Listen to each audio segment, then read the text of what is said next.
So, good evening everybody. I welcome you to a session. This is nothing else but a quick discussion of the CAT 2019 English section, VA and RC section. Slot first, the first slot. So, we are what I will actually take up would be, I will take you through the answer key as released by, as it has come in the public domain, and we will take up the questions one by one and discuss the answers, right? And I think here it would be applicable, it would be helpful only to those who have attempted the paper. Otherwise, I would advise that you attempt the paper first before watching the session, or you can always watch it later on. The idea here is will not be having enough time to make you solve the passage and discuss it. That will be, that will take it too long, right? So, before anything else, let me quickly tell you about the breakup of the paper, something which all of you would be aware of, right? There were 5 RC passages, and when we say 5 RC passages, I am talking about the first lot. 5 RC passages, one was basically and they were, if you look at it, there were 4 passages with 5 questions each and 1 passage with 4 questions, and the topics are very clear. One topic was about consumer choice, customer choice, and how it can affect the quality of things and all that. Next was about how penguins keep themselves insulated. One was about Aladdin, or in short it was about how the Arabian Nights and the tales of Aladdin, how did they originate. And next was typophilia. 5th one was British folk music, right? And as usual, parajumbles, or type in the options, which were where you have to type in the answers. There were 4 of them, right? And odd one out, 3 and summary 3. This is the standard which they have been following for the last 1 or 2 years, right? So that is what we need to look at. Okay, so I hope you are clear about this. Now, what is very important here is, when we look at these questions, I am actually assuming that you have solved it, right? Otherwise, as I told you, if I show you the first passage is this, right? There were 5 questions, and these are the questions. Now, the point is, if I give you time to solve now and make you do the questions, the nature of the questions is such that it is quite difficult. So you will not be able to solve it now. And by the way, if I have something to say about CAT 2019, I would only say that CAT 2019, especially this slot, right, is much tougher than last 2-3 years of the paper as far as English is concerned, right? So that is something which I need to, and you will also notice that as we discuss the passage, we will see that most of them, not most of them, all of them were based on a certain, the settings are all Western. So there's nothing about India, so it would be difficult to connect with it. So that adds to the difficulty level. And one more observation about the paper is that the answer options are very close, and the options are so close and so tricky that sometimes you might get it wrong. So this is almost like a rerun of what CAT used to be like some, let's say, 10 not around 12 years ago. CAT 2007, right? Format was different, but RC difficulty level of this slot reminds me of CAT 2007. So that is what we need to look at. Okay, first of all, first passage, 5 questions. This is basically about, if you have solved the passage, you will remember, this is basically about how in the world of shopping nowadays, what happens is, in the world of shopping, in online shopping, you have a lot of choices, and how this lot of choices has confused people, and this has led to the requirement of guides. There's even the cottage industry which is guiding people as to how do you, and throughout the author seems to talk about all these developments in a way that he does not seem to like, right? So he does not seem to be, he is a little bit he is a little bit skeptical about the whole thing, but the whole thing runs now. So you have basically, because of so many choices, people are confused, and because of that, a new market is spawned, right? And the author seems to be not very positively inclined towards this. He is not applauding it. So that's basically the overall tone of the passage. Now, I will quickly take you to the first question, right? The answer you can see in, in green very clearly, right? And I'll also tell you what is the, what is the reasoning.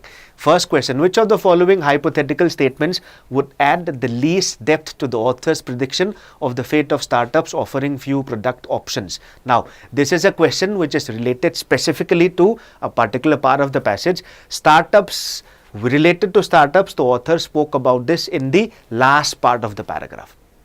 Okay. So, which of the following hypothetical statements would add the least depth to the author's prediction? So, the author predicts something about the fate of startups. So, he says that if startups are offering few product options, what would happen to them? So, I have to look at something which would, add the least depth, or rather, I am looking at something which does not support, or if supports the least.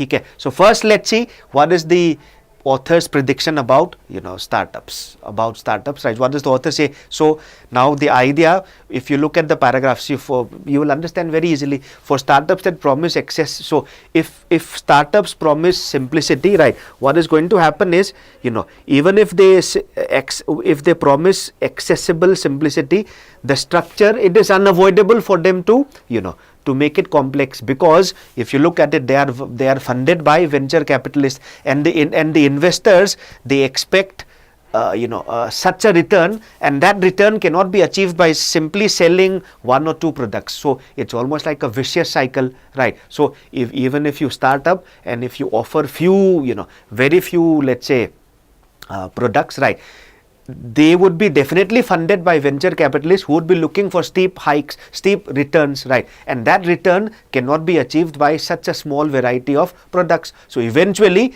startups will be always forced to, to increase the number of products and add to the confusion that the author is speaking about. So let's see what should be the answer. Here, eliminate the answer options, and that will help you reach the the correct option, right? Let's look at starting from the fourth. Startups with few product options are no exception to the American consumer market that is deeply divided along class lines, right?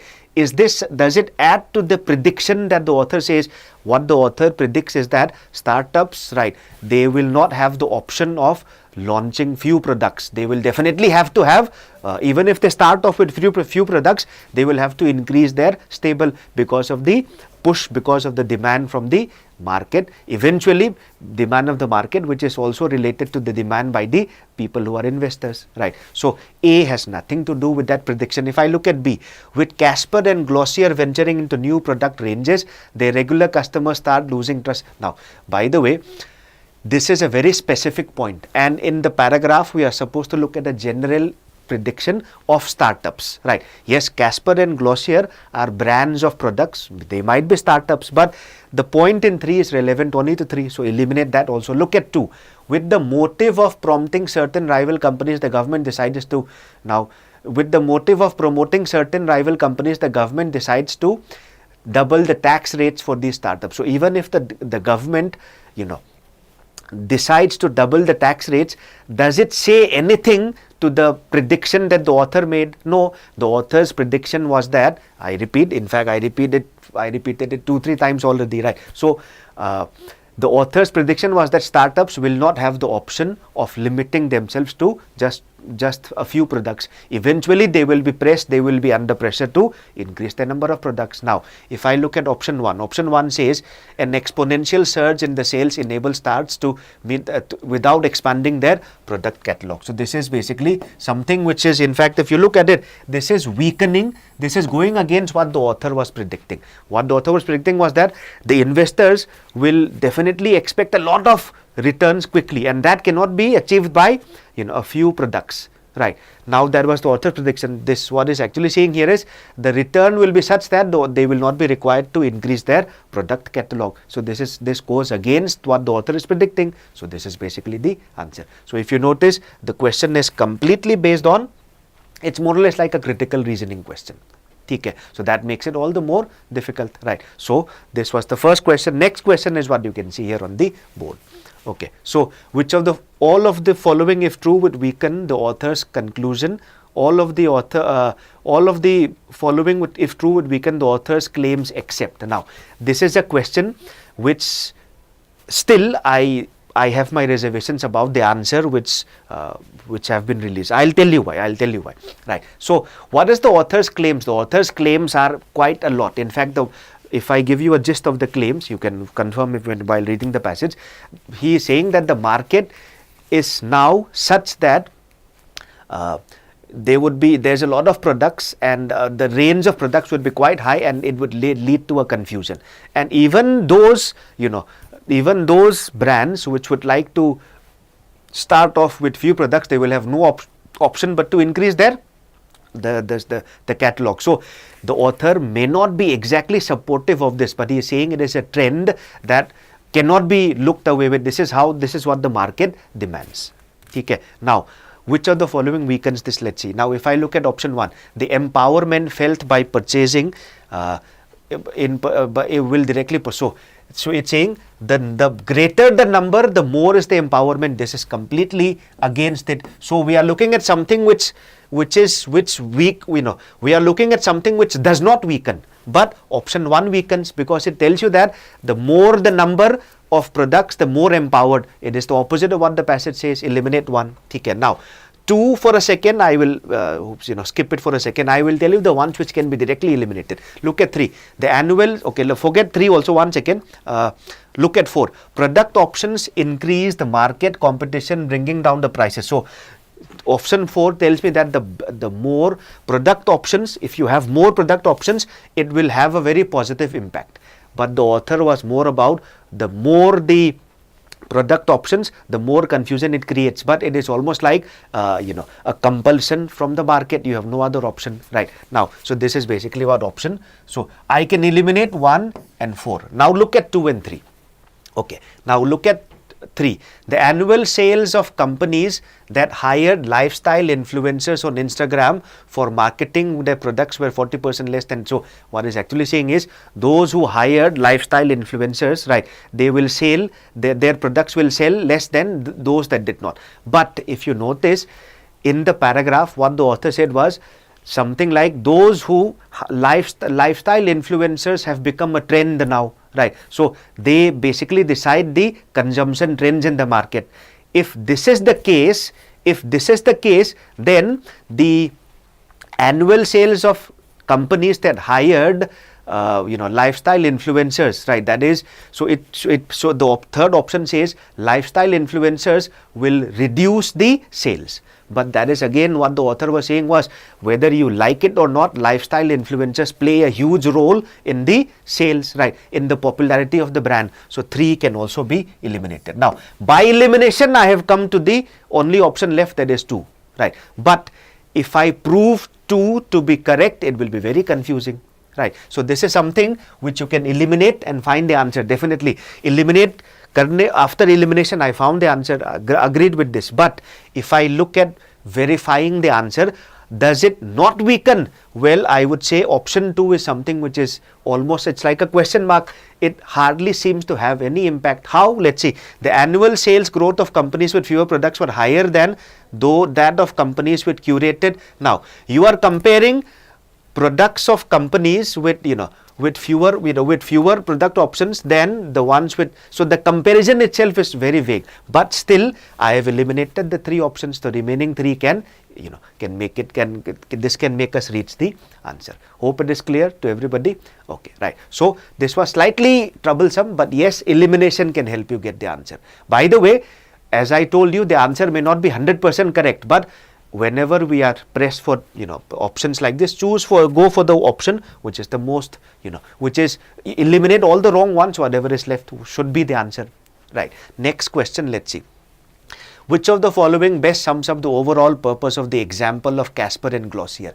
Now, to answer this question, you will have to read not just one part, you will have to read the entire last 3-4 parts, right? So Casper and Glossier, right? So if you notice, right, Casper and Glossier starts here. So Casper and Glossier, Casper is they make mattress, Glossier makes makeups, right? Even Away is in that same category. So the author does not mention Away in that in the question, but it's of the same category, right? So these companies, why did they start off in the beginning? They started off with the intention of reducing the problem of multiple options. This is how they started off, right?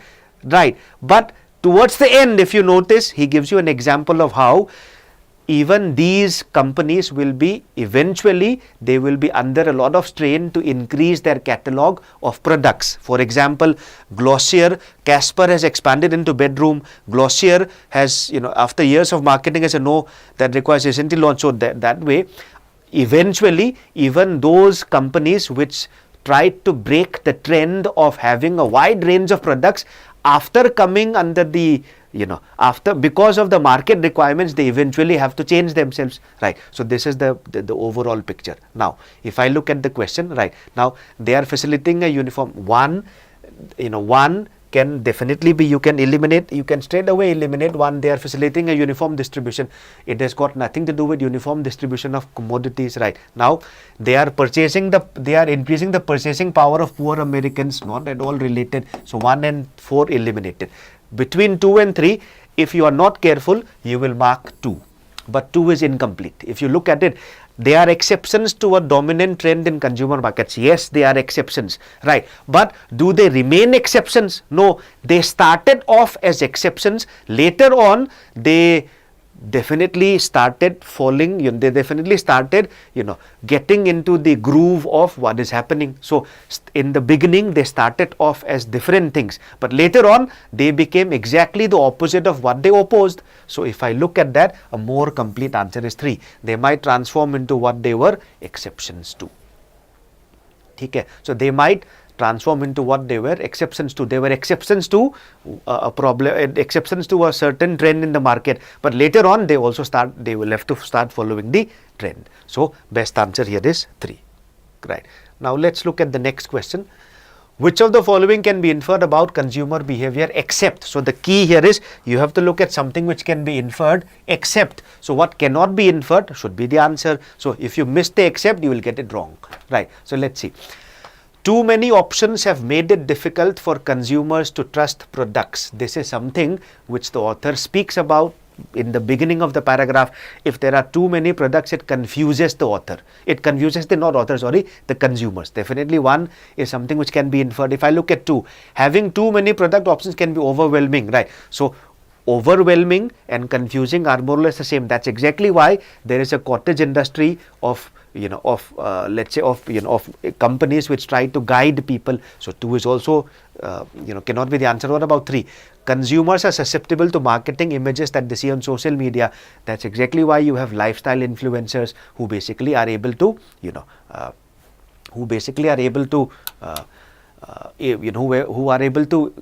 let's say influence the trends in consumption, right? So in any case, I've eliminated. There can be only one answer, that is 4. But let's see if 4 is something which cannot be inferred. In any case, I've eliminated. So if you don't need to waste the in the exam, you should not have wasted time. But let's see how 4 is correct. Consumers tend to prefer products by startups over those by established companies. Now, it is startups, are they preferred or not? We do not know, right? The only thing that we speak about in the passage is everybody nowadays has to have a range of products, right? Even if you start off with a small range of products, eventually you'll have to increase your products range, right? That is the only thing we know. We have no information about whether startups are preferred or established companies are preferred. In the market, there's a trend of having a range of products only, right? So this is basically the answer. Look at the next question.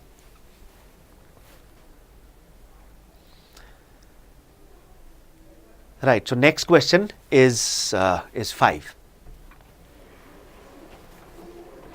What is the answer? Let's see. Right. Okay. Now this is a question which is based on application. It's a favorite of Cat. Right. In any case, I will also tell you the part from where we'll have to, I'll tell you the part which is relevant and also, eliminate the options and tell you the answer. So a new food brand plans to launch a series of products in the American market. Which of the following product plans is most likely to be supported by the author of the passage? Now, understand one thing. What we are speaking about is, a series of products. Which brand? Food brand, right? So what the author wants to say is, what will be the opinion, what will the author support the most, right? So, and that too in terms of a food brand. Now there's a part of the passage which if I read, it will make it very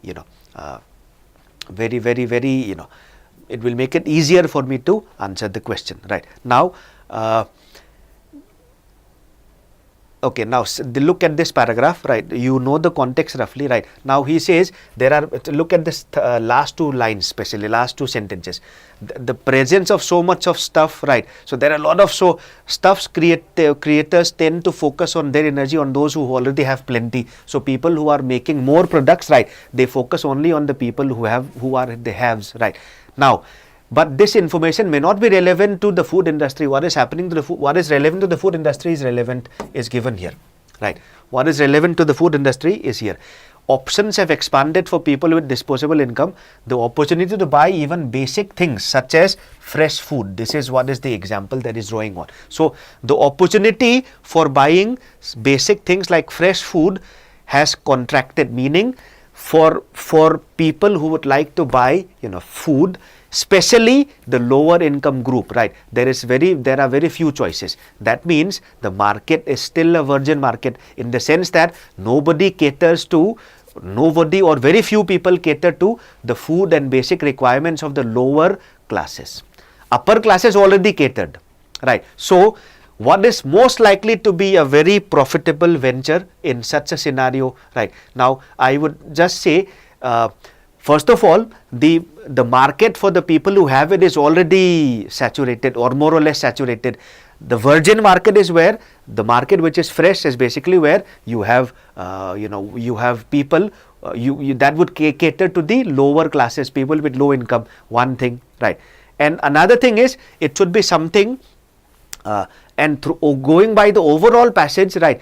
If it is something which is confusing, the author, if the choices are too confusing, the author seems to be against it. So you need to be putting in these two ideas. So if I look at it, so I would settle for something which should be cost effective and at the same time should not be too confusing with a wide array of choices, right? So if I choose that, again, this is exactly, we cannot say correct answer is not present here. What is present here is the best answer. What is the best answer? If I look at it, see, a range of 10 products. So the range of products is also the lowest here, right? 25, if I compare the range 25 and 10, which will be less confusing 10. So on one account, less confusing. Another one is I should look at cost effectiveness also, because I'm going to cater to the food basic need like food, and it will be basically for people who, it will relate more to people who are the have-nots. So in that case, cost effectiveness will also be a feature. So the one thing which is the best is this, right? Lowest range and lowest price. So that is basically what is the answer. So this was the first passage, and it was, as you notice, it was not at all easy.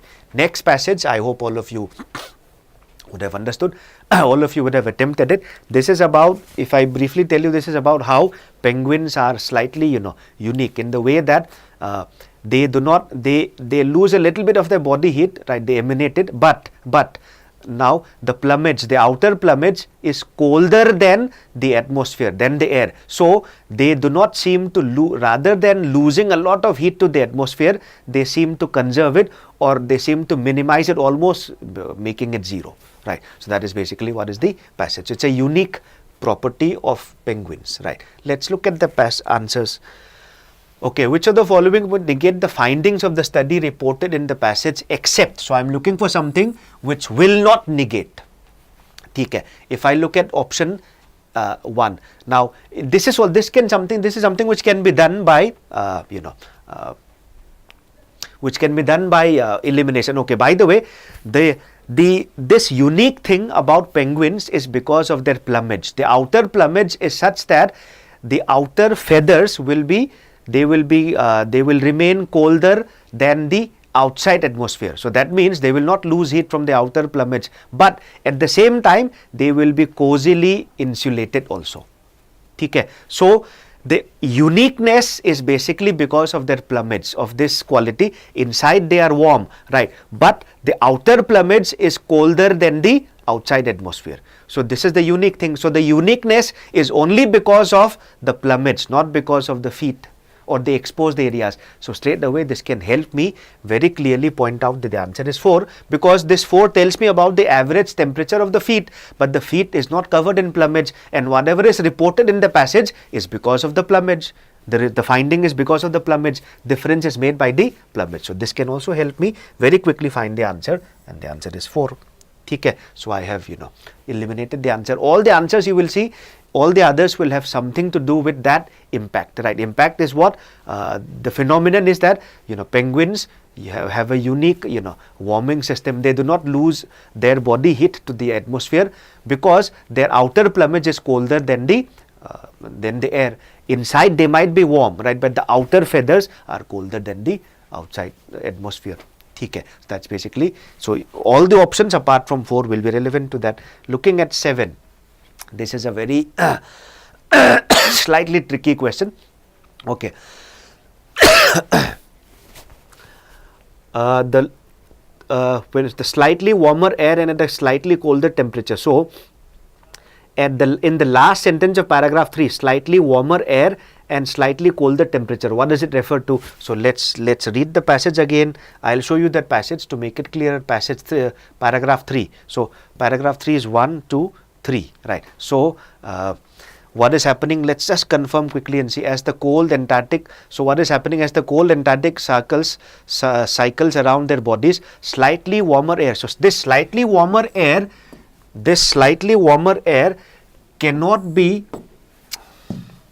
this slightly warmer air cannot definitely, it cannot come from the penguin's body, because the air is warmer than the penguin's outer plumage. So this slightly warmer air will have to refer to the warmer air of the atmosphere. Imagine, just keep in mind the relative comparison here. So by itself the atmosphere outside could be very cold, but it is warmer than the outer plumage of the penguin. So that way slighter warmer air basically refers to Antarctic atmosphere, right? And then cycles away at the slightly colder temperature. This slightly colder temperature, so what happens? It comes into contact with the plumage and donates minute amounts of heat back into the penguin. So this air, it touches the penguins, right, and it actually rather than taking away heat, it gives heat to the penguin's body, because the penguin's outer plumage with which the air comes into contact is colder, right? And once the air becomes cold as or colder than the plumage of the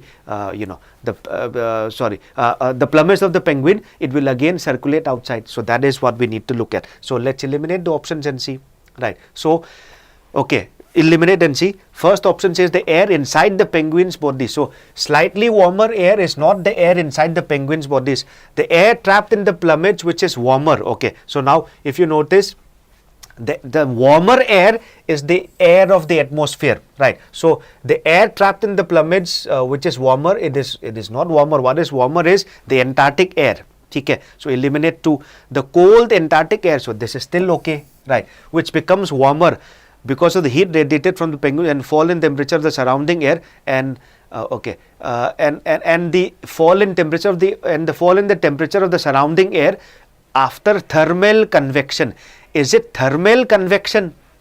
Is it thermal convection? If you look at it, it is straight away mentioned, clearly mentioned, right? So what has happened is, okay, into plumage and donates minute amounts of heat back to the penguins, then cycles away at a slightly colder temperature. So here what we can actually do to eliminate this option is the second part. First part is still fine with 4. The cold Antarctic air whose temperature is higher, right, and the fall in the temperature of the Antarctic air. So when I say slightly colder temperature, it's the same air that touched the penguin's outer plumage, and once it transfers the extra heat to the penguin's plumage, it becomes colder and goes away, right? So that is basically why second is a better option than the fourth, right? Hope it is clear. Let's look at the next question. Right, so this is again, here I would say focus on which of the following can be responsible for the emperor penguins losing body heat? Thermal convection. Do they lose heat because of thermal convection?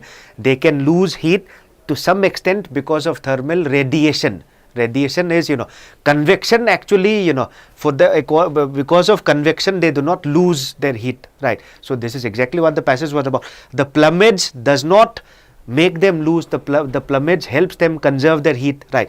Now, food metabolism, rather than making them lose their body heat, it actually gives heat, gives energy. So eliminate karke reproduction process, and you will find in the passage that in the reproduction process, penguins, especially the males, sometimes have to forego eating, right? So that basically it is the most likely thing that can cause the loss of body heat. So this is basically the second passage. Quickly looking at the next passage.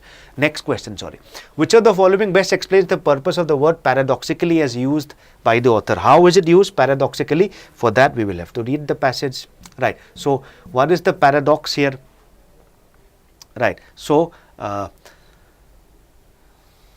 right, if you look at it, it will be quite, this will be found, in fact,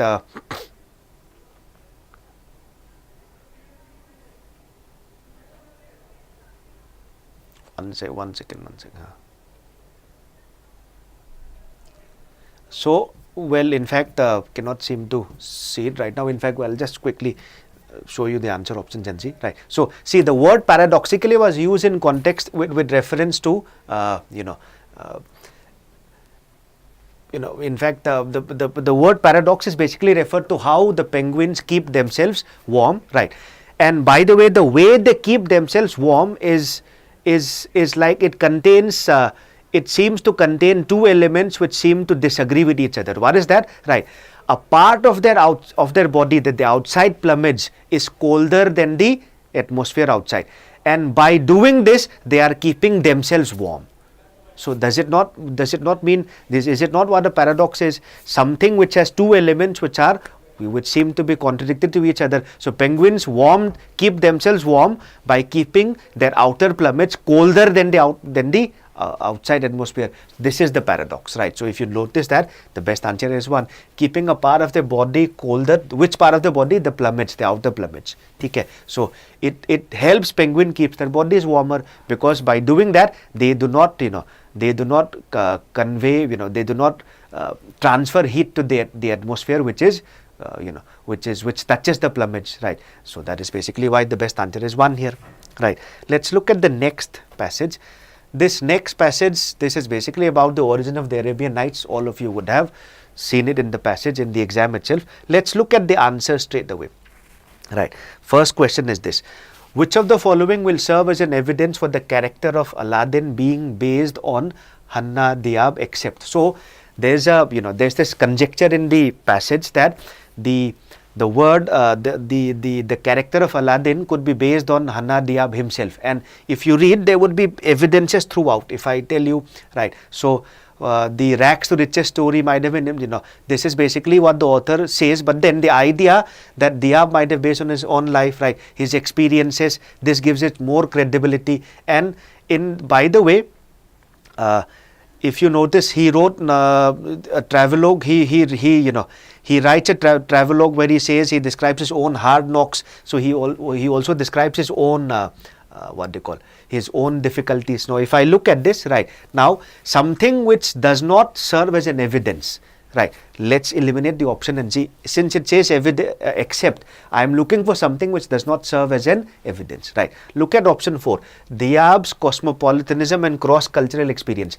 Towards the last part of the passage, you will see that the character of Aladdin, right, he exudes a certain sensitivity, right, to those people, to those Arabians who are in Paris, right? Now, this could not have been thought of by Galen, because Galen, being a Frenchman, would not be sensitive to this. Now, this Diab, if Diab has a cross-cultural experience, it would basically mean that Aladdin would have been inspired more by Hanna Diab's character, because Aladdin, the character, actually shows empathy, shows understanding of the Arabic culture, right? So that means this will serve as an evidence. Cannot be the answer. Look at 3.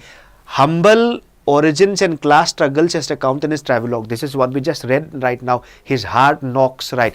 In one of his travels, he writes about how he has to go through a lot of difficulties, ups and downs in lives. Right, now ups and downs in his life, right, especially starting off in a very humble, the part which I read right now just tells you that, right. And if this were true, it is also very similar to to Aladdin, the character, as we read it now. So this would also serve as an evidence, right, that Hanna Diab was the inspiration. Okay. Now if I look at B, description of the wealth of Versailles in his travelogue. So this also is, if he describes, Diab describes the wealth of Versailles in his travelogue. And in Aladdin, we also see in the tale of Aladdin, we also see the main character, or rather we also see the depiction of an Arabian character or Arabian culture, not just culture, Arabian characters who come to France, and the kind of reaction, the kind of thing that they see there, the kind of richness, opulence that they see in Versailles is also described there, which means this would also be an evidence. This basically makes 1 the answer, because I have eliminated everything else. Now let's look at 1 also. Diab's narration of the original story to Galland. Now if Diab narrated the story to Galland, right, the only thing that we can think of is this might have so the story would have been adapted by Galland from Diab. This is the evidence that we get from this line. It is not an evidence of the fact that Aladdin was based on Hanna Diab. Right. So 1 is something which is not the answer, which does not serve as an evidence. So that is the answer. Next question. Which of the following does not contribute to the passage's claim about the authorship of Aladdin? Right. So what does the passage claim about, what does the passage claim about the authorship of Aladdin? The claim is that, contrary to what we believe, right, it might have origins in, it might have been inspired by this person, Hanna Diab's, characters or writings himself. This question can in fact be answered by referring to a particular part, right. I will show you that part, right. So, okay, let's just read the passage again to make it clear, right. So, right, look at this part.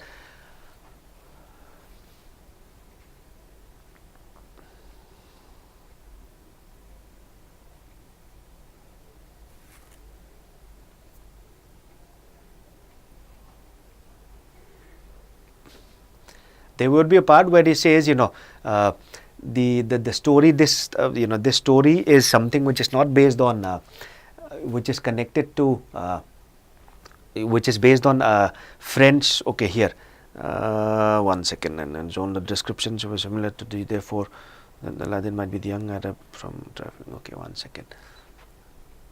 Okay, this part, right, especially this part. For 300 years, scholars thought that the rags to riches story of Aladdin might have been inspired by the plots of, this is what scholars have been thinking throughout, and what the author is saying here is trying to disprove it, right. What the author is trying to disprove it, what the author is telling you here is that this is what has been believed so far, and he is actually giving you an alternative. What is the alternative? He says the script is flipped, right. So when you say, for example, when you say in the second part, the idea that Diab might have based it on his own life flips the script. The script, original script was this, right. So what the author suggests is the opposite of this. Now keeping this in mind, let's try to answer that question. Right. So 1 second, what is it? Right. So which does not contribute to the passage's claims about the authorship of Aladdin. Right. Now what is the passage's claim? The passage's claim is that the Aladdin's authorship might have not been by Galland. It might not have come from from fairy tales. It might have come from the actual experience of a person. So now if I look at 4, Galland's acknowledgement of Diab in his diary, right. Now if Galland acknowledges Diab in his diary, it would definitely mean that Galland is agreeing to the fact that, okay, I am not writing it. Otherwise, what is the claim? Most people think that Galland is the origin. Galland is the person who translated, right? So this would definitely contribute to the passage's claim. It's like an alternative story. Okay? So it would contribute to the original claim, right? 3. The depiction of the affluence of Versailles and Diab's travelogue. Now, the depiction of the affluence of Versailles in Diab's travelogue would definitely lend credence to the fact that Diab's depiction is very similar to Aladdin's, the definition that we see in the Arabian Nights and Aladdin story. So that definitely would mean the authorship is slightly tilted towards Diab's. So that means it would also be in relation to what the author claims, right? So 2 can be eliminated. 3. The sensibility of Diab's dialogue. The sensibility of Diab's dialogue is similar to the sensibility displayed by the Arabian character of Aladdin, right? As we see it in the Arabian Nights and Aladdin. So that way, this would mean that it would contribute to the evidence, right? Now, the storyline of many French fairy tales of the 80s. Now, if you had read the part which I just discussed with you, you would know straight away that this is the answer, because it would not contribute to the alternative. It would contribute to the original, theory. What the author is presenting a alternative theory. Hope it is clear. So this is what the original is. Okay. So that is the answer. So Sahil Sharma, hi. I hope you are, I hope you can understand what I'm trying to say. By the way, this passage would have been, it would make sense only if you had attempted it. Anyway, let's see. Next question, right? By the way, this question number 12, is very similar to the idea which we used to answer question number 11. So, because it's got to do with flip the script.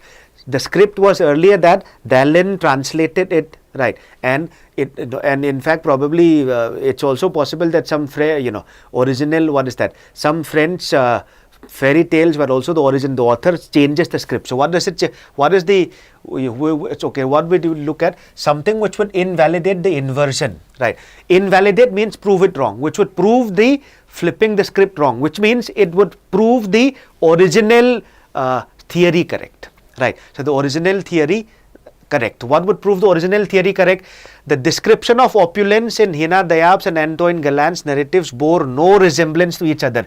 If this were correct, the original idea that Galland is the origin of Arabian Nights would be proved.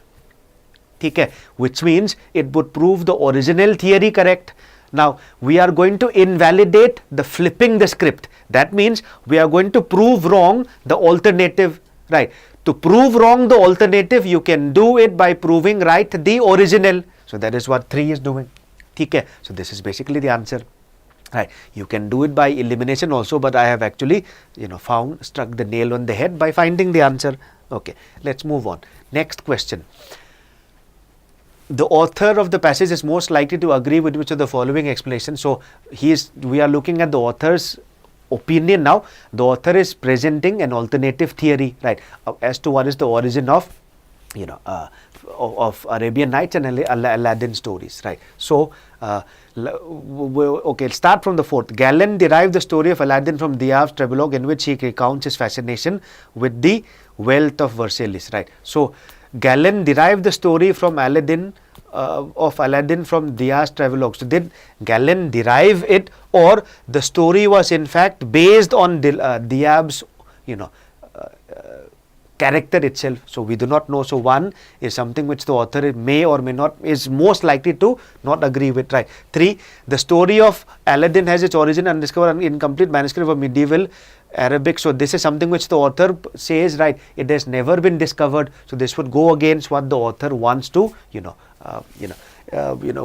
the author wants to prove. Look at 2. Galland received the story of Aladdin from Diab, who in turn found it in an incomplete. Now this is, if you look logically, this is incorrect. He received the story from Aladdin and Diab found it from an incomplete medieval manuscript. Now, if Diab found it from a medieval manuscript, what has it got to do with the author's alternative theory? Nothing. If I look at 1, basing it on his own life experience, Diab transmitted the story of Aladdin to Galland, who included it in its Arabian Nights. Now, if you notice, 1 is I have, in option 1, I have refined the inconsistencies of option 4 and corrected it, right. So this is something which is likely to make the theory correct, right. So what was the author's theory? Galland did not translate it. In Galland, the origin of the Arabian Nights, right, the origin of the story of Aladdin and Arabian Nights, it was not translated by Galland. It had alternative sources. This is what option A is about. Okay. Next question. Which of the following is the primary reason why storytellers are still fascinated by the story of Aladdin, right? Now, this is something which you can find directly stated in the passage, right? So, I will show you the part and then quickly tell you, right, what is the answer, right? It will say that, right, this part is what will tell you the answer. This particular part. This will tell you the answer, especially this last part, right. So, to the scholars who study the tale, its narrative drama is not the only reason, right. Storytellers keep finding reason to return. It reflects not only history of the French, but also a story about Middle Easterners coming to Paris, and that speaks to our world today.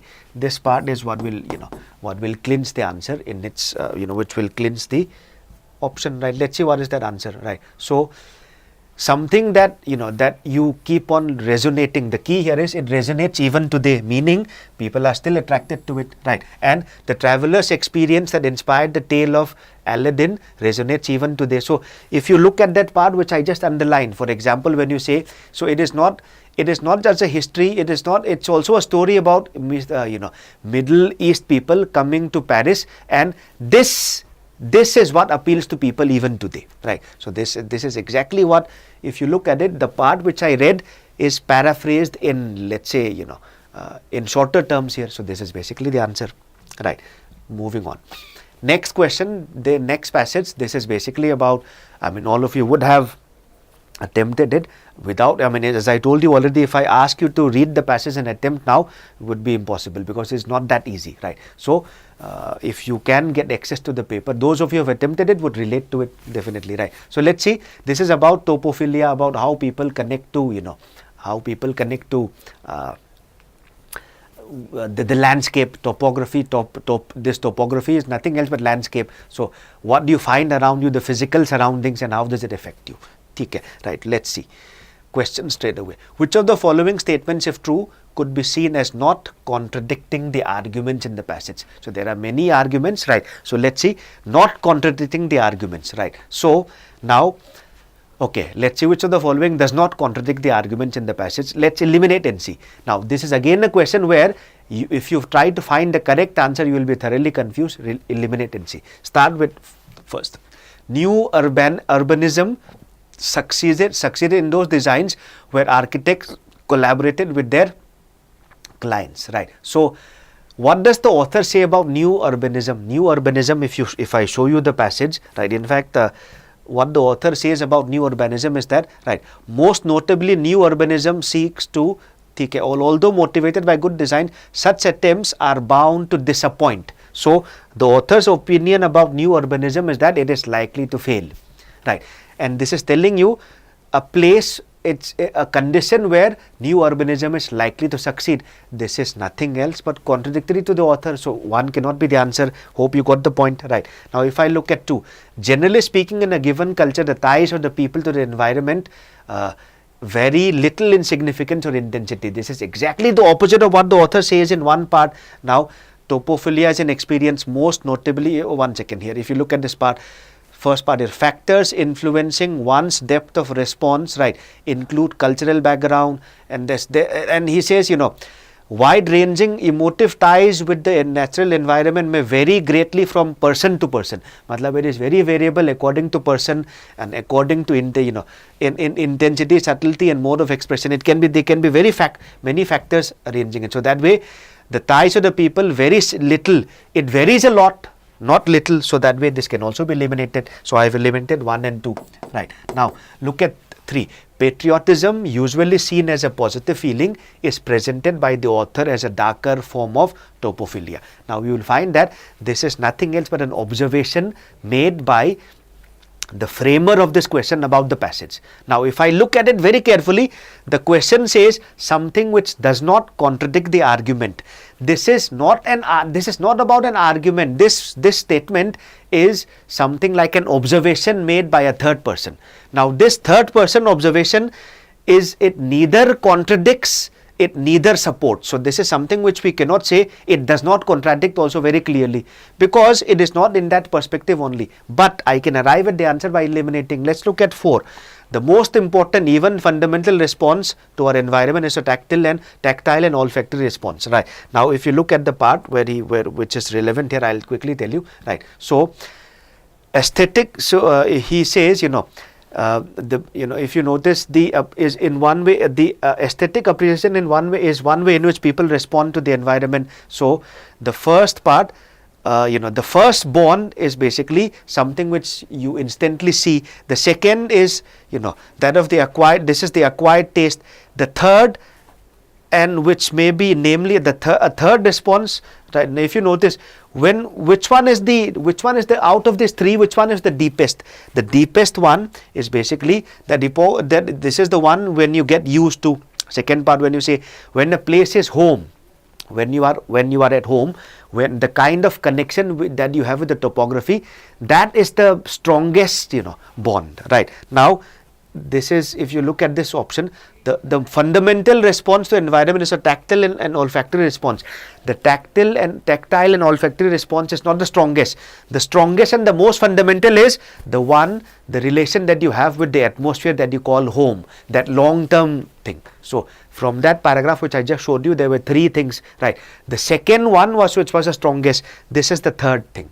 Right. So, the third cannot be stronger. This means it also contradicts. So, this basically means option 3 will have to be the answer. So, this is how we find the answer. Okay, moving on. Next question. Which of the following best captures the meaning of the statement, topophilia is difficult to design for and impossible to quantify?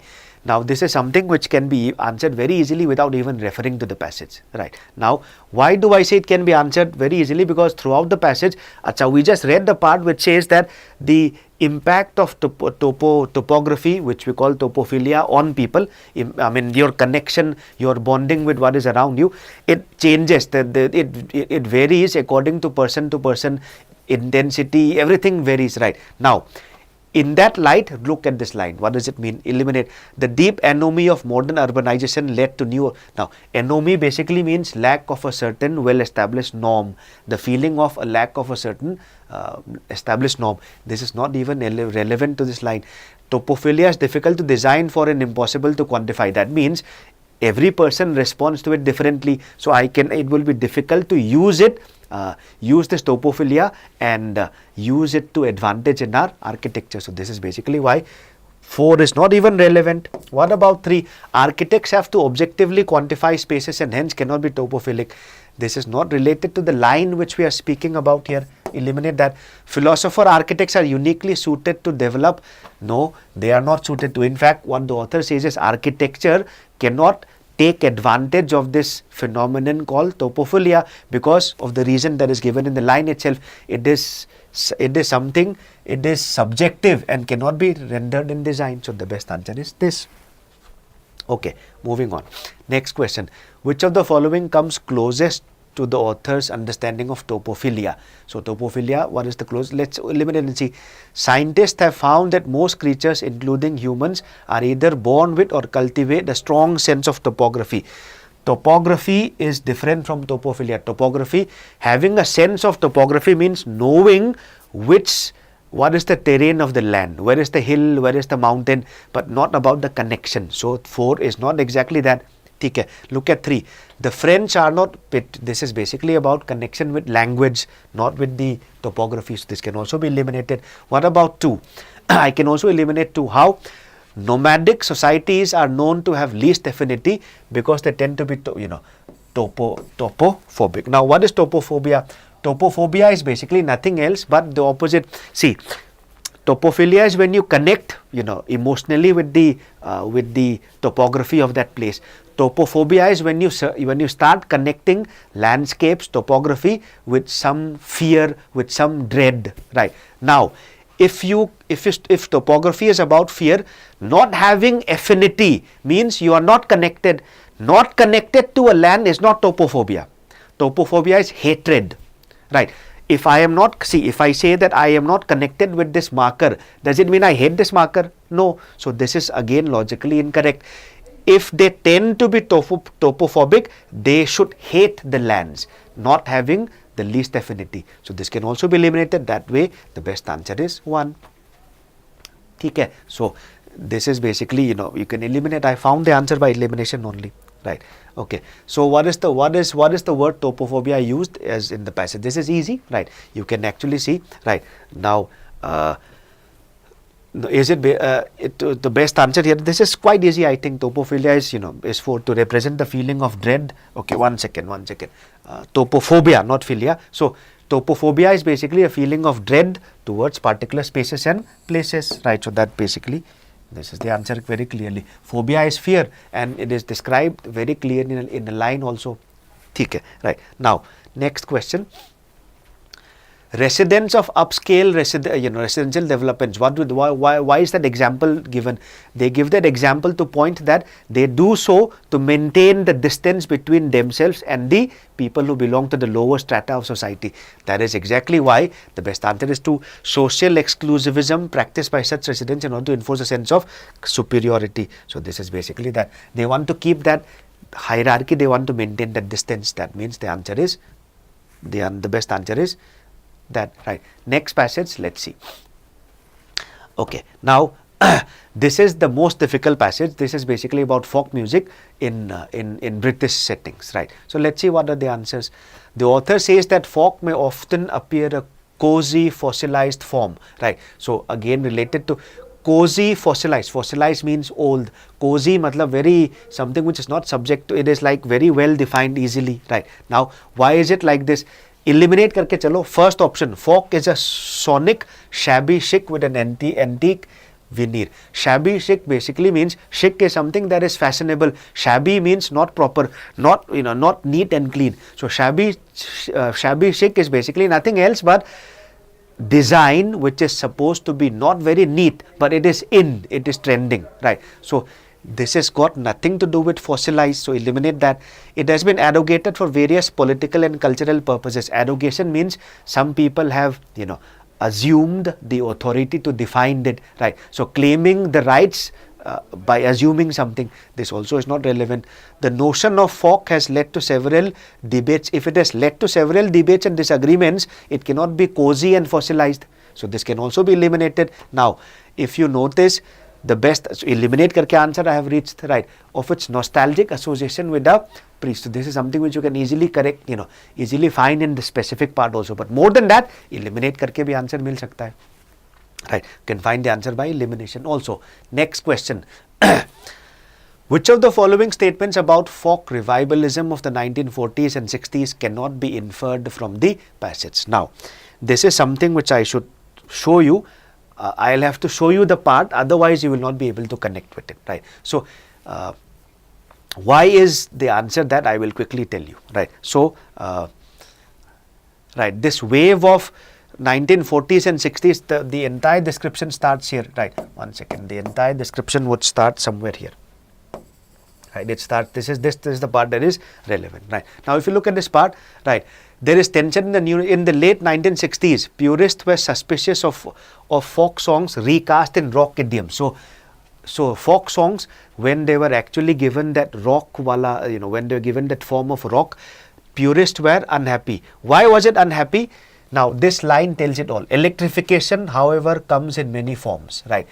This is the author arguing against the purists' fear. Right? Why did they fear? They fear electrification because rock is mostly connected with electric music, electric guitar, everything is all electrified, nothing is natural. So this is what the purist objected. Now what the author is replying is that electrification does not come only from being connected to rock music. Electrification of folk can happen through many other forms. Keeping this in mind, you will find the answer very clearly. Right? So which of the following cannot be inferred.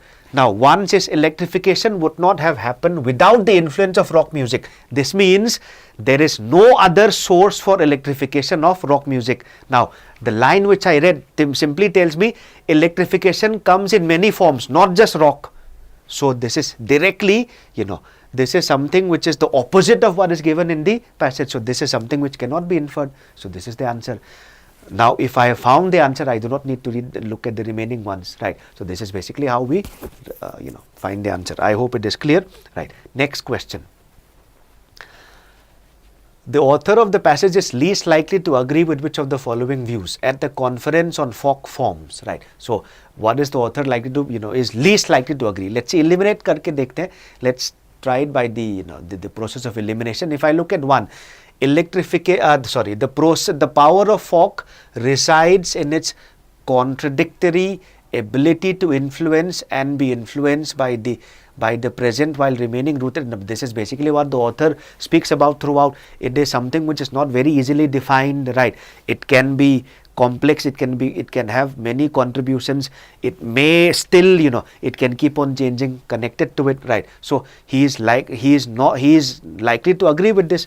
3. Folk forms, despite their archaic origins, remain intellectually relevant. And so this is something which is definitely, the first part of the passage says this, the origin might have been fossilized, right? But then it is relevant now. That is why it keeps on changing. This is also, something which the author will agree with.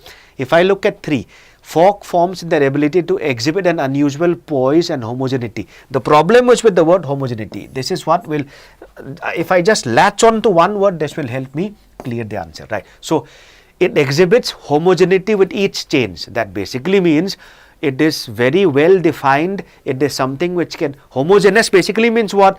Composed of similar elements. But that is exactly the opposite of what rock is according to the author. It cannot be defined, right? It cannot be defined properly. If I show you a passage, if I show you a part, you will agree with this, right? So, okay, look at this part. He says, it may appear a cozy fossilized form, but when you look more closely, the idea, right, who sings it, who dances it, has always been contested theory. That means it is not clearly defined. If it is not clearly defined, then it cannot be homogeneous, right? So this is the question. This is the word which leads me to the answer. In the exam, if you want to not waste time and get very confused, you should look for clues like this. That's basically how we should answer the question. So my primary objection to this is this word homogeneity, right? So unusual poise, well, we do not know very sure about unusual poise because it is something which can have, it can be affected. Does it remain unchanged or poised? That we do not know, but yes, it is never going to be homogeneous, right? So that's basically what we can look at. Next question. The primary purpose of the reference to William Morris and his floral prints is to show. So where does he show, the prints of William Morris? Now, if you notice, the author takes the example of William Morris and his prints, right? For example, if you notice, right, read this line. Just as the effusive floral prints of the radical, look at the words radical. Radical means somebody who is, who reacts or who is likely to, whose ideas are not, what they call, are they very, who is a radical person? A radical person is a person who is likely to have very different ideology from what is happening now and is likely to inspire different ideologies, is not likely to agree very easily. So this radical, the opposite of traditional, right? So somebody who's, the prints are not, they now cover genteel sofas. What do you mean by genteel sofas? It means somebody, the floral prints which have come from a person who is radical, now they're accepted in very, polite and formal circles. So that way, this is what should, give me the answer, right? So that was once regarded as radical can now be seen as conformist. This is exactly what I was telling you about. Radical, but now it is accepted in genteel sofas, meaning it is accepted as something that is, that is the norm. So that way, this is the answer. Next question. All of the following are causes of plurality and diversity within the British folk tradition except, eliminate karke, right? We can we can eliminate. By the way, there's an option which is not even connected. So the plurality and the diversity within the British folk tradition, if I look at 4, paradoxically folk forms are both popular and unpopular. Now if they are both popular and unpopular, first of all, it cannot be logically correct, right? And even if it is logically correct, will it have any connection to plurality and diversity? No, plurality and diversity has nothing to do with popularity, right? In fact, something might be plural and diverse without being popular or without being unpopular. So this commonsensical thought can also give me the answer, right? Otherwise, if you look at it, all the 3 options can be easily, can be found from a particular part of the passage which can be easily, traced, right? So these were the 5 passages. The remaining questions would be, the summary. If you look at the summary here, the first question, right? If you notice, this is something which I think you will take 1 minute to read. Let's see how it works out. So, what is this? This Packard's, concept. He basically, eliminate karke chalte hain. Let's see. First option.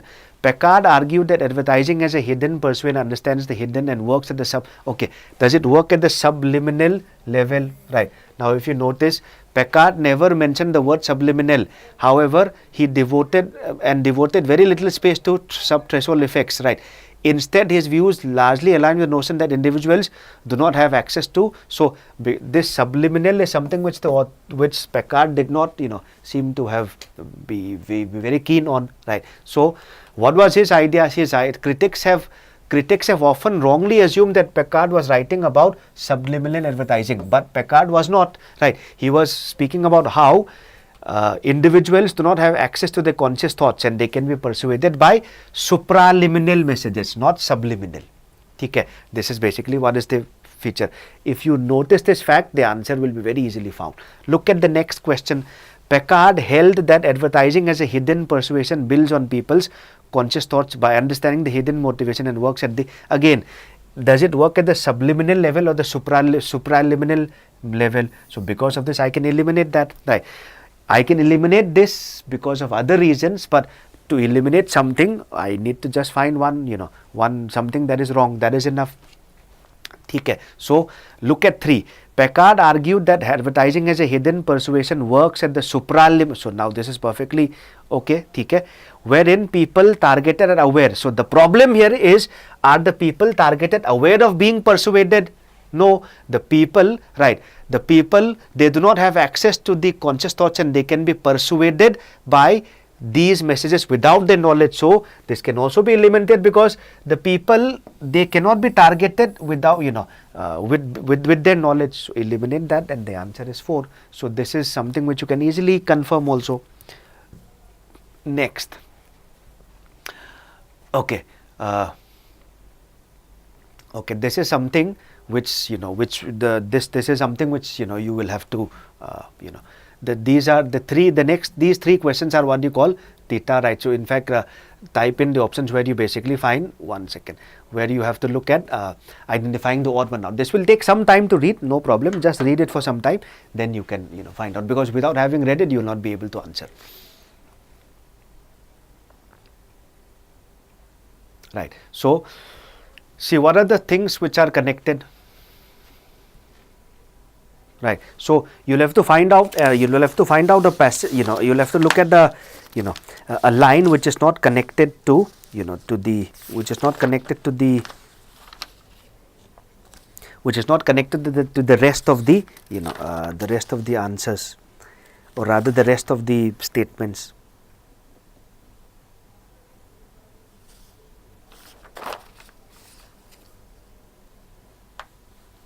Okay. What does it say? Identify the odd one out. One. Okay, let's see.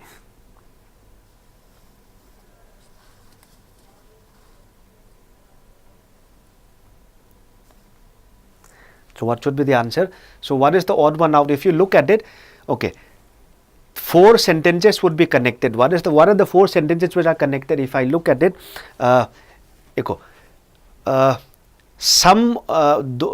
this sentence 3 is basically about how organizations have complex and multidimensional identity that span or combine categories. So it's about 2 different types of organizations, right? And by the way, look at 4 identities, identity is one of the most important features of what this is also about identity in organizations, right? But there exists opposing views about sociology. This is also connected to that. Those who think that complex identities are beneficial and differentiate themselves from competence, this is also about how it is connected to complex identity. Now, if I look at 5, others believe that 5 and 2 form a contrast with each other, right? So the best answer here is 1. So one argument is that actors that do not fit within a single well-defined category may suffer from an illegitimacy discount, right? So this is something which is not at all connected to the rest of the passage. So this is basically the answer. So I hope it is, hope it is clear with everybody. Next question, let's see. Okay, what is it? Which of the following, when properly sequenced, would yield a coherent describe and so you will have to find out the sequence, right? So what is the sequence, right? So here this is the this question is not at all this is not at all difficult, right? Find out, this is something which should have been attempted. Find out the starting point. The starting point you will find is in sentence 4. Okay. Collaborative filtering, what is it? It tells you it's a mathematical algorithm by which correlations and co-occurrences of behaviors are tracked and then used to make recommendations. So this is collaborative filtering, right? Now after this, what should be written, right? So if I look at sentence 1, sentence 1 gives you an example of how behaviors are tracked and then used to make recommendations. For example, if you have seen a little line of text that says something, you have experienced this. So this key here, this collaborative filtering. Which collaborative filtering? What you have mentioned in 4. So 4 and 1 makes perfect sense, right? After this, after 4 and 1, what should be the next, right? If you look at 3, if you just bought a gardening book, this is an example of how it can affect you, right? Now and if the problem with this, 4-1, it should be 4-1, 4-1, 3-2, yeah, 2-3. Now if you look at 3 is an example of what is given in 2.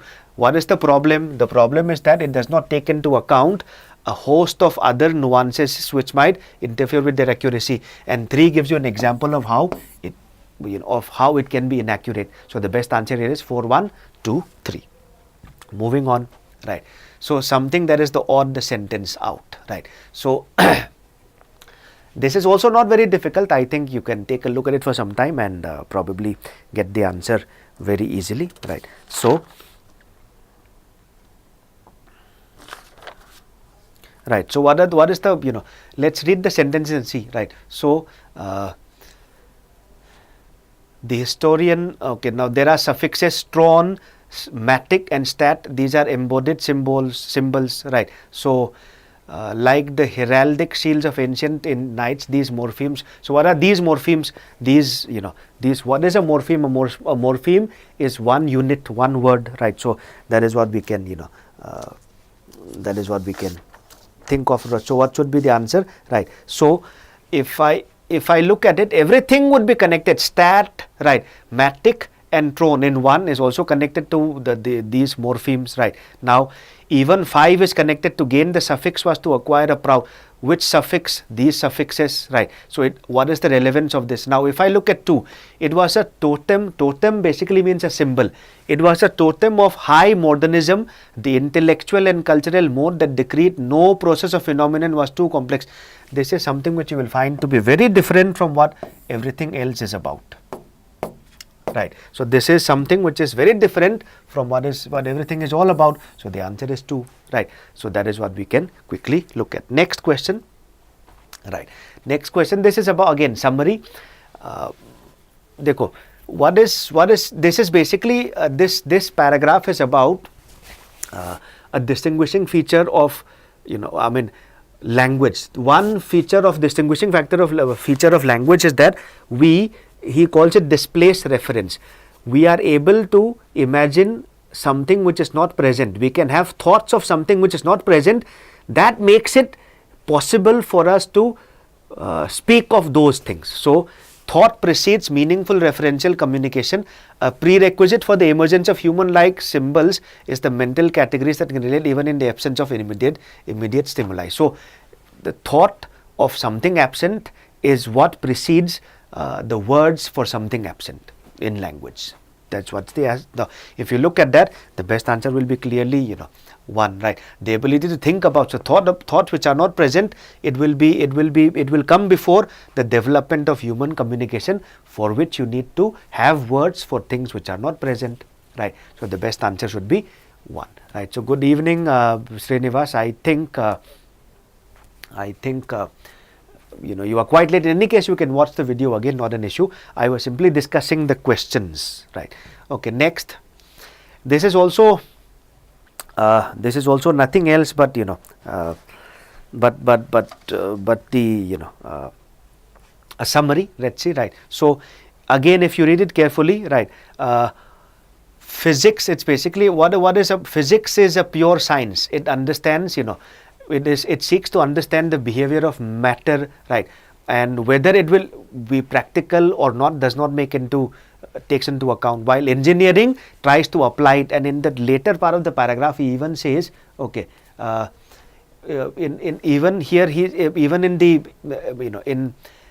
she even goes on to say that in fact physics will not be practical because the conditions which are required for physics theories to be functional may be ideal, right? So in engineering, it is more like practical hit and trial according to what real situations are like, right? So here the best answer, if you look at eliminate karke dekhte, the relation between pure and applied science is strictly linear. Is it linear?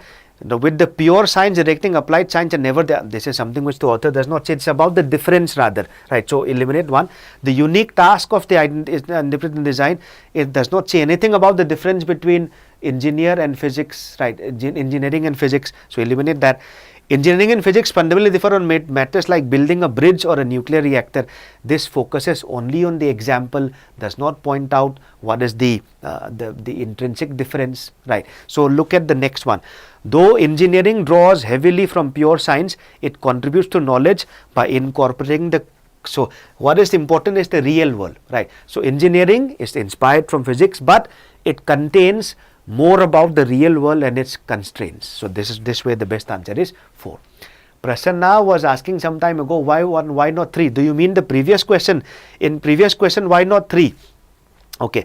Thoughts precede all speech acts, and these thoughts pop up in our heads even in the absence of any stimulus. Now, thoughts about what? Thoughts about something which is not present. What is important here is we need to think about, see, language is unique because we can have words for something which is not present, and he's saying to have those words about something which is not present, we need to have the thoughts first, but not every thought about something which is not present. So that way we can eliminate option 3 in that. Okay, right? Okay, 31. Okay, this is about finding the odd one out. Read the sentences for some time and see, right? Those of you who have seen it, who have attempted it, will basically know it. Otherwise, if you solve it now, it can become difficult, but let's see how it works like. So, okay. If you look at it, the answer which is for this, this question should be basically, it should be 2, right? The answer to this question should be, definitely, it should be 2, right? Why is it? Right? Why is it like this? Simple. Dekho, who is this his? This his is basically about this Pedro Ponce. He created a formal language. Before that, people with hearing impairments, they have been marginalized, right? And people who were born deaf, this is an example of how they were marginalized. After that, this person creates the change and his idea. So in fact, sentence 5 is connected to sentence 1, right? And sentence 3 and 4 is almost like what happened before this person. Okay, right? So if you look at 2, if I tell you the sequence here, if you notice, right? So people who were, so if for millennia people with hearing impairments encountered marginalization, because this is the change. If I look at this, is the sequence would look something like this. People who were born deaf, they were not, they were denied the right to sign a will. This is what he means by marginalization. So 3 and 4 are 3 and 5 are connected, right? In 5 we speak about how okay, the learn by also we speak about this. Now in 4 we speak about pushback against this prejudice. Which prejudice? This marginalization. So 3, 5, 4 are connected. It started with this person who made the sign language, and his idea, meaning this person's idea. And if you look at 2 is therefore not at all connected. Okay, so I hope it is clear. The answer should be 2. Clear? Okay, moving on. Next thing. Right. So this is basically forming a sequence. This is something which is not, this is something which is, I would say, is not really difficult. Read the sentences for some time, you'll understand very clearly. Right. Now, if you have attempted it previously, fine. Otherwise, you can take 2-3 minutes to read it and see.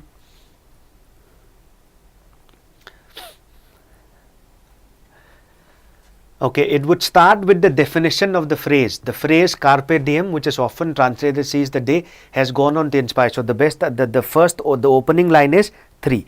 Right. Now, after that, point out, okay, now how this phrase has gone on to inspire. This is the meaning of the phrase and what is the implication now. Now after 3, you should write 2. After 3, write 2, because it tells you, it points out that it's a horticultural metaphor. Horticultural meaning connected to gardening and growing of plants. Okay. Now, if you look at it, once I write 3 and 2, now if you look at what is left is sentence 4 and 1, right? Now, it's an example of one of the more telling ways when we mistranslate metaphors, revealing in the process. So that way, this is so if you notice, right? So the example that he quotes about is spoken about in 2, right? So if you look at the second part of 2, plucking the day, right? The plucking the day, horticultural metaphor, it's like plucking the day, because plucking comes from gardening, plucking the flower, right? So he says it's an example. What is this example? The example of how we mix up 2 things. So this is basically what we find in 4, right? The only thing left now is 1.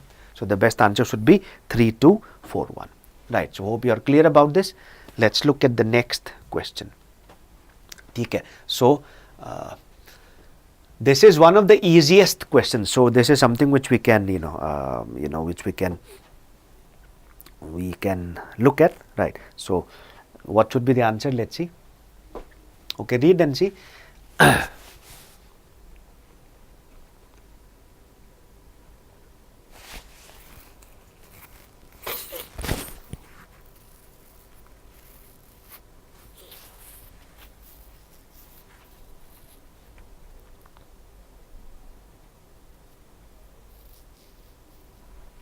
Okay, one thing which I notice is we will all live under mob rule until then. Until when?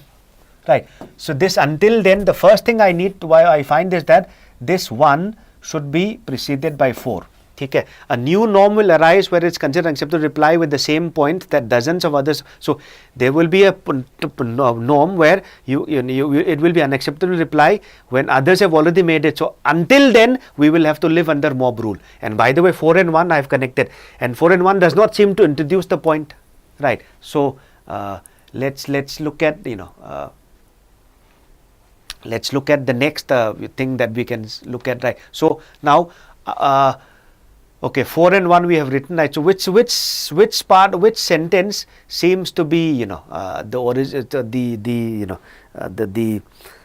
which sentence seems to be the beginning, right? If I look at 3, right, as we grow more comfortable with social media conversations, we are going to have to learn how to deal with. So this is the beginning part, okay? And after that, right, perhaps we need to learn to condense the feedback. Which feedback are we talking about? The legitimate criticism. So 3 and 2 are also connected. So that way, the best answer here should be 3, 2, 4, 1. So more or less something which all of you would have done if you have prepared for parajamples. The last question for the day, right? The last question and the last sequence. Let's see what should be the answer. Right. So Prasanna, correct. The previous question, the answer was 3, 2, 4, 1. What about this one?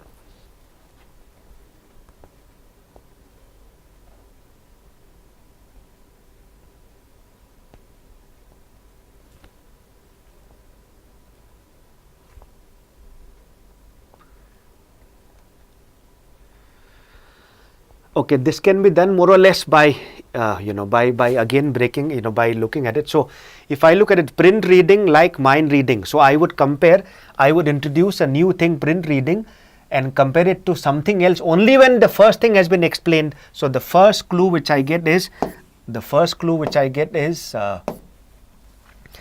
3 should precede 4.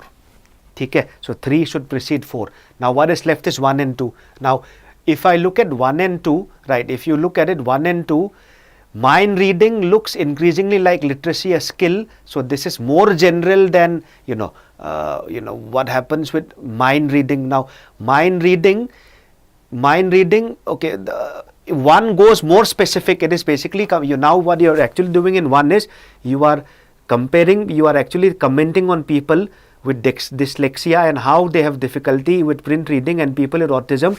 So you are now looking at the influences of the impacts of people who are weak in print reading and mind reading, right? So this will come later on, obviously, right? So after 3 and 4, if you write 1, it makes perfect sense, right? And in sentence 2 is an example of a lost cognitive instinct is mind reading. So this is more or less like the author's passing remark. So the best answer here should be 3, 4, 1, 2. And I would say that this question is extremely vague because you could have understood 3, 4 and 1, but 2, the placement is a little bit difficult to understand, right? So with that, we come to the end of the session today. That is all for today, and next slot we will release it shortly, and we will the next slot, as in the next this was the first slot, CAT 2019, CAT 2019 second slot, we will discuss it, will be released soon and you will get access to it. So that is it, everybody. Thank you and have a nice day.